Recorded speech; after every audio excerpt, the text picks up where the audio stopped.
David Lammy leading Britain's conversation here on LBC. And in this hour, I want to talk about Ukraine, but I want to look at a different aspect of Ukraine.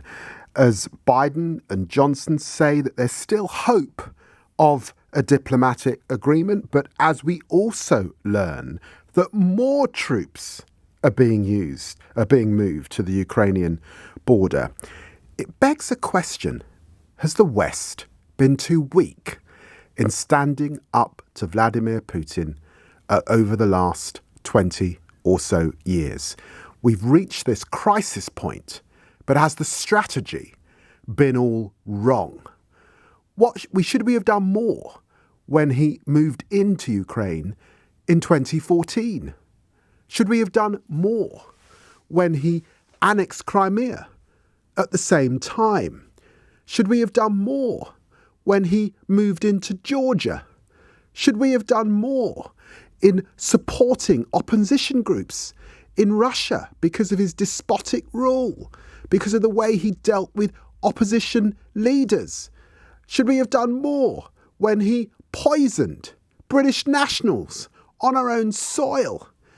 Other assassination attempts across Europe, in Germany and other places. Should we have done considerably more dealing with the dirty money, with the way in which Russian oligarchs school their children in British private schools and buy property here in London? Should we have squeezed Putin and those plutocrats and kleptocrats much, much harder, made sure that they could never have got away with much that they have got away with? And had we done that, had we been stronger, stood up to him over 2 decades ago, would we be in this position now?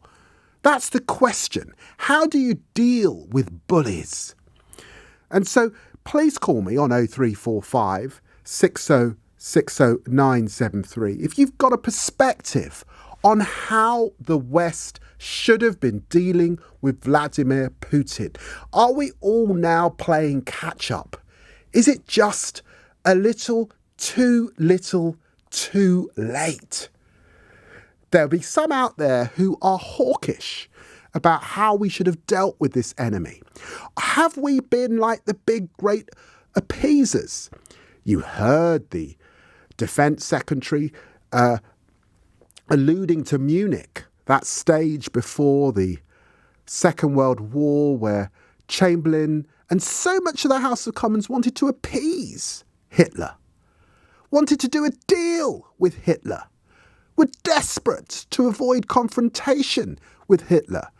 And it was Churchill who literally, on his own, speech after speech in the Commons, dragged the British establishment to a different point of view. And here we are, all those years later, looking at the prospect of serious conflict in Europe, conflict that we've not seen since the end of the Cold War. So the question really is, have we been too weak? Could we have dealt with this differently? So this is your opportunity to speak to the shadow foreign secretary and tell me as it should be. Did we get this wrong? It's not my fault. I only got the job in December, but I have been in Parliament for 20 years. So maybe the political establishment, all of us, just did not do enough. I've got to tell you, I've been raising issues around dirty money here in London for at least 6-7 years. Because I've been concerned about the way that people can't get on the housing ladder because all the property was brought up. It led to this inflation. I've also been concerned about the drug money, the trafficking. All of it contributes, by the way, to some of the crime that we see in London, including some of that knife crime, because it's dirty money. Money laundering. It washes through drugs, it rushes through the trafficking of people, and it ends up causing great harm. So I've been raising these issues for a long time. But the broader issue is, should we stood up to Putin much earlier than we